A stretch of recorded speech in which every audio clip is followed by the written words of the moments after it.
ಬೆಳಿಗ್ಗೆ ಮೊದಲು ಎದ್ದವನು ಕಣ್ಣನೇ.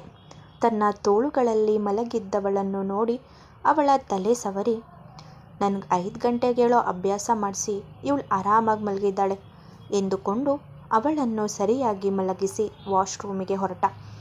ಕನ್ನಡಿಯಲ್ಲಿ ನೋಡಿದರೆ ಅವನ 2 ಕೆನ್ನೆಗಳು ಅವಳ ಕೈಯ ಹೊಡೆತ ತಿಂದು ರೆಡ್ ಆ್ಯಪಲ್ ಥರ ಆಗಿತ್ತು. ಓ ಮೈ ಗಾಡ್, ನನ್ನ ಫೇಸಿನ ಲುಕ್ಕೇ ಚೇಂಜ್ ಮಾಡಿಬಿಟ್ಟಿದ್ದಾಳಲ್ಲ. ಆದರೂ ಪರವಾಗಿಲ್ಲ, ನನ್ನ ಚಿನ್ನು ಅತ್ತು ಸಮಾಧಾನ ಮಾಡ್ಕೊಳ್ಳಲ್ಲ, ಅದು ಸಾಕು. ಆವತ್ತು ನಾನು ಮಾಡಿದ ನೋವಿಗಿಂತ ಇದು ಹೆಚ್ಚಲ್ಲ. ಆದರೆ ನಾನೀಗ ಹೊರಗೆ ಜಿಮ್ ಮಾಡೋಕ್ಕೆ ಹೋಗೋದು ಹೇಗೆ? ಸರ್ವೆಂಟ್ಸ್ ನೋಡಿದ್ರೆ ನನ್ನ ಮರ್ಯಾದೆ ಏನಾಗಬೇಕು?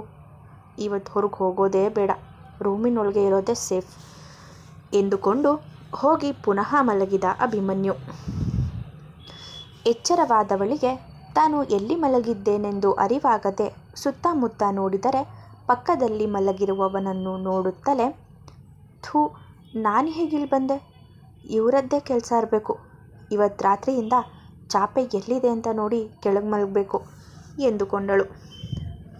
ನಂತರ ಪಕ್ಕದಲ್ಲಿ ಮಲಗಿದ್ದ ಅಭಿಯ ಕೆಂಪಾದ ಕೆನ್ನೆಯನ್ನು ನೋಡುತ್ತಲೇ ಅವಳಿಗೆ ನಗು ತಡೆಯಲಾಗಲಿಲ್ಲ. ಒಂದು ಕ್ಷಣ ಅವನ ರಾತ್ರಿಯ ಕಾಳಜಿ ತುಂಬಿದ ಮುಖ ನೆನಪು ಮಾಡಿಕೊಂಡವಳಿಗೆ ಅವನಿಗೆ ಹೊಡೆದು ತಪ್ಪು ಮಾಡಿದೆ ಅನಿಸಿತು.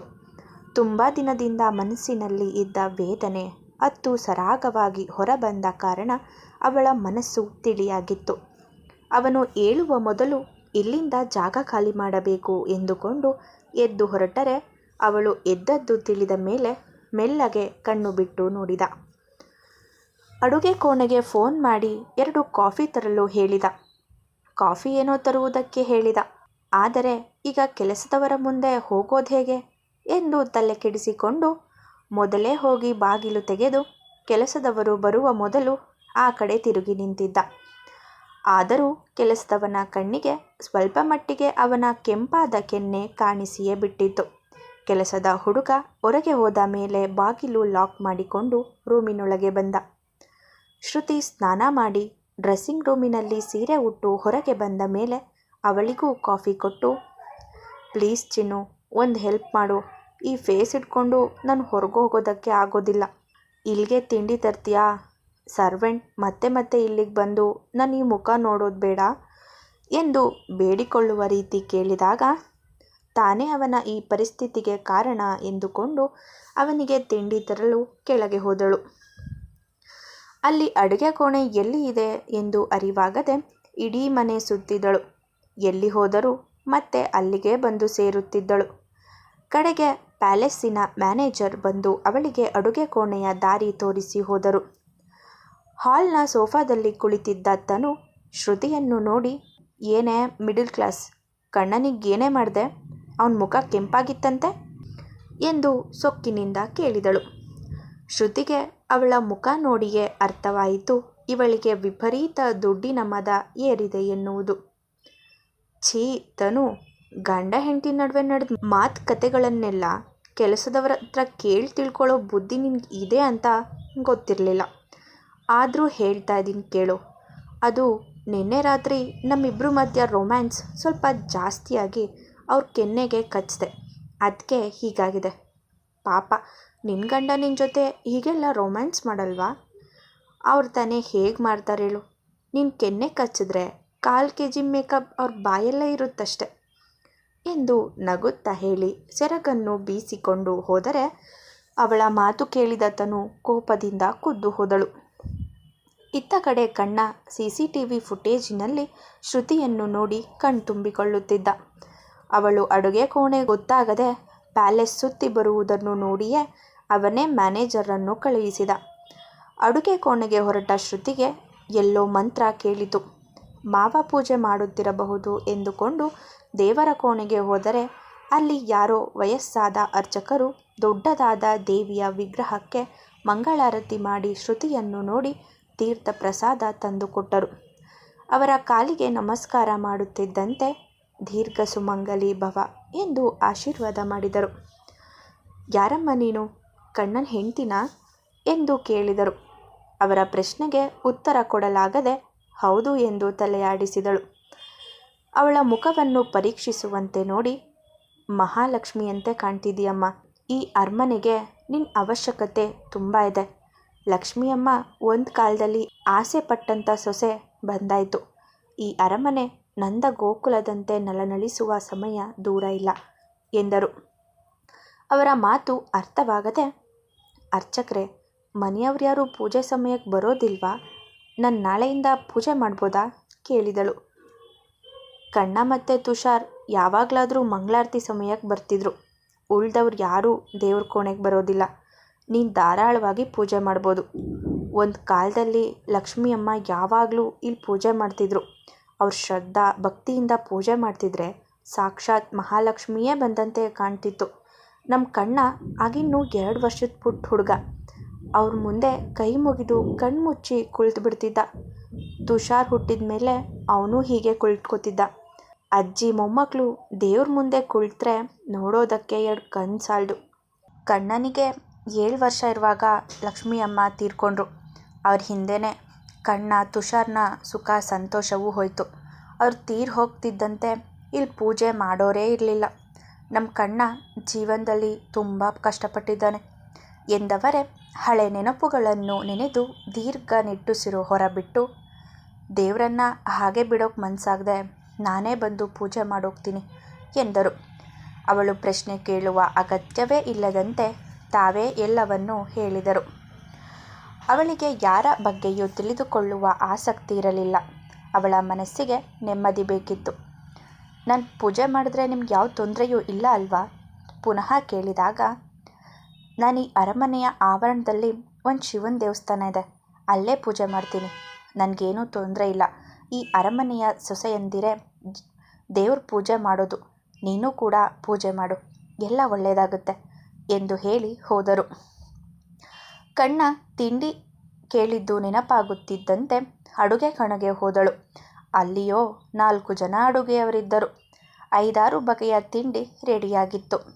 ಅಷ್ಟು ತಿಂಡಿಗಳಲ್ಲಿ ಕಣ್ಣನಿಗೆ ಯಾವ ತಿಂಡಿ ತೆಗೆದುಕೊಂಡು ಹೋಗಬೇಕು ಎಂದು ಅರಿವಾಗದೆ ರಾಮು ತಾತ ಹೇಳಿದ ತಿಂಡಿಯನ್ನೇ ತೆಗೆದುಕೊಂಡು ದಾರಿ ತಪ್ಪದೆ ರೂಮಿಗೆ ಬಂದಳು. ಹಬ್ಬ, ಹೇಗೋ ಸರಿಯಾಗಿ ರೂಮಿಗೆ ಬಂದೆ ಎಂದವಳೆ. ಅಲ್ಲ, ಈ ಶ್ರೀಮಂತರಿಗೆ ಇಷ್ಟೊಂದು ಶೋಕಿ ಬೇಕಾ? ಬಡವರು ಒಂದು ಹೊತ್ತು ಊಟ ತಿನ್ನೋಕೆ ಗತಿ ಇಲ್ಲದೆ ಕಷ್ಟಪಡ್ತಿದ್ರೆ ಇವರಿಗೆಲ್ಲ ಇಷ್ಟೊಂದು ಐಟಮ್ ಮಾಡ್ಕೊಂಡು ಹೇಗೆ ತಿಂತಾರೋ?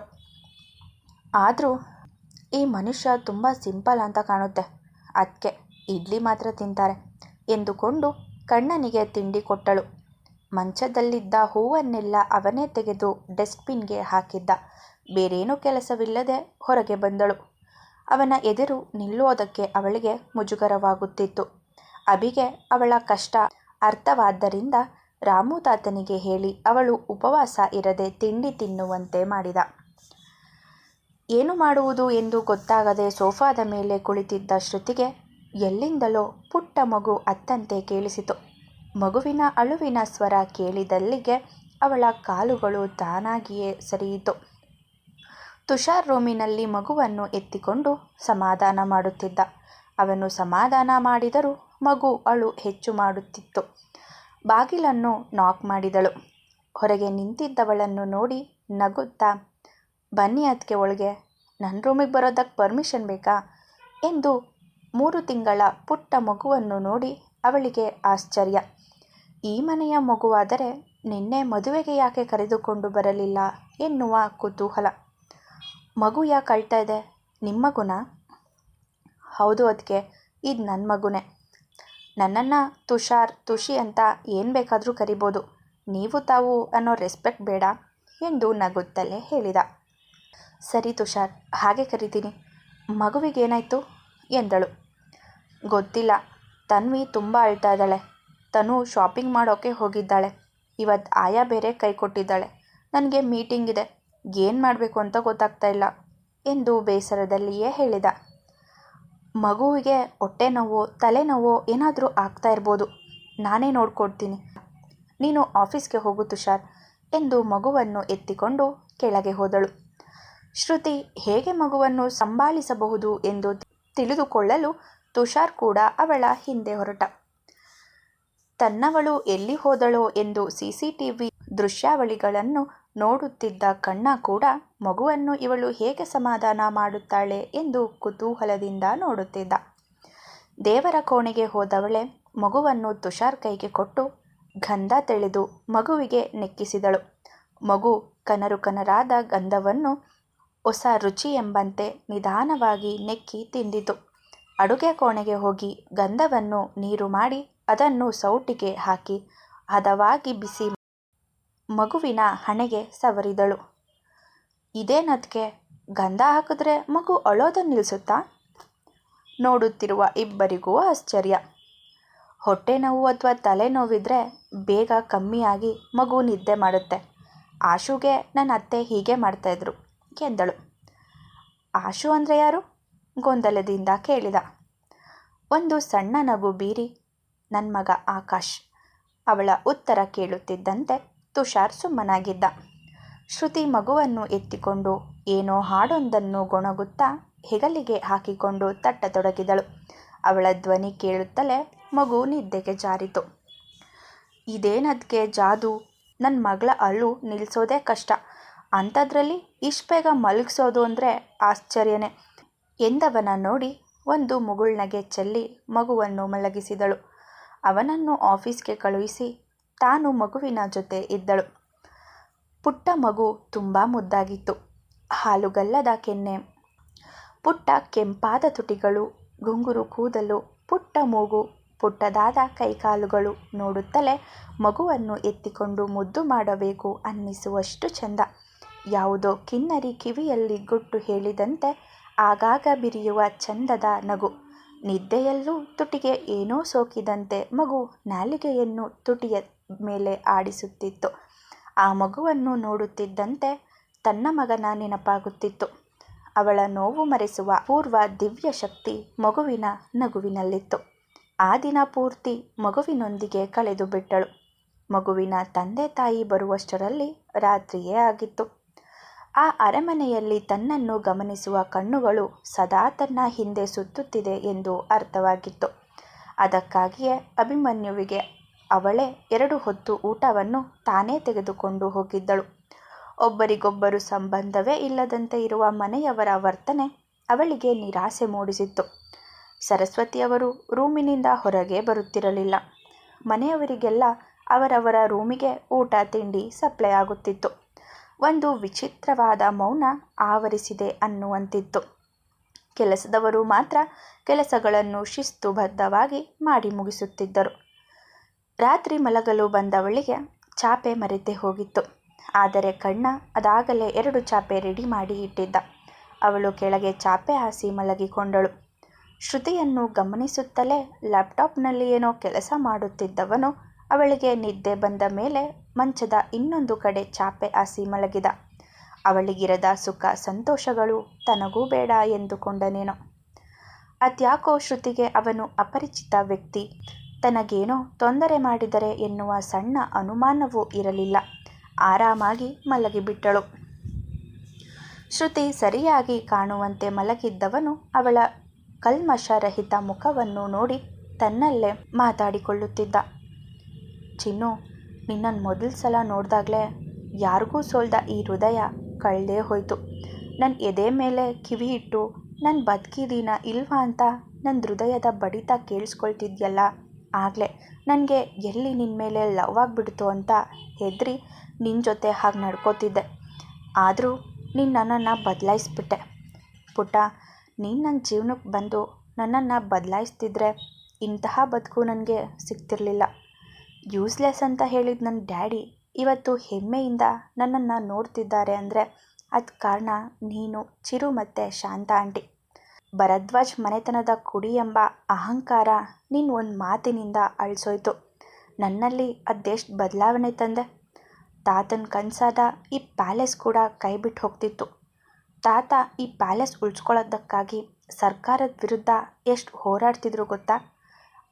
ಈ ಅಮೂಲ್ಯವಾದ ಪ್ಯಾಲೇಸ್ ಡ್ಯಾಡಿಯಿಂದ ಹರಾಜಿಗೆ ಬರುವಂತಾಗಿತ್ತು.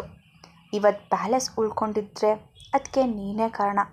ಈ ಅಭಿಮನ್ಯುವಿನ ರಾಣಿ ನೀನು. ನೀನು ಕೆಳಗೆ ಮಲಗಿದ್ರೆ ನಾನು ಹೇಗೆ ಮೇಲೆ ಮಲಗಲಿ? ನಾನಿದ್ರೆ ನಿನಗೆ ಮುಜುಗರ ಆಗುತ್ತೆ ಅಲ್ವಾ? ನಾಡಿದ್ದು ಬೆಳಗ್ಗೆನೇ ನಾನು ತುಮಕೂರಿನ ಮೇನ್ ಬ್ರಾಂಚ್ಗೆ ಹೋಗ್ತಾ ಇದ್ದೀನಿ. ನೀನು ಇಲ್ಲಿ ಆರಾಮಾಗಿರಬೇಕು. ಸಾರಿ ಚಿನ್ನು ಡಿಯರ್, ಬಲವಂತವಾಗಿ ಮದುವೆ ಆಗಿ ನಿನ್ನ ಮನಸ್ಸಿಗೆ ನೋವಾಗುವಂತೆ ಮಾಡಿದ್ಕೆ ಎಂದು ಮನಸ್ಸಿನಲ್ಲಿಯೇ ಕ್ಷಮೆ ಯಾಚಿಸಿದ. ಮುಂದುವರಿಯುವುದು.